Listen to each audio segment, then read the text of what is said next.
To download data from Indeed, follow these straightforward steps. This guide will help you navigate the process effectively. Step 1. Create an account. Visit the Indeed website and sign up for an account if you do not already have one. This will allow you to access additional features and data. Step 2. Log in. Once your account is created, log in using your credentials. This will take you to a personalized dashboard where you can manage your job searches and save data. Step 3. Search for data. Use the search bar to find the specific job listings or data you are interested in. You can filter results by location, job type, and other criteria to narrow down your search.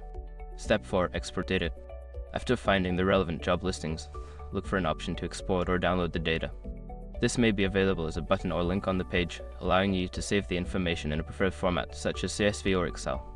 Step 5. Save and organize.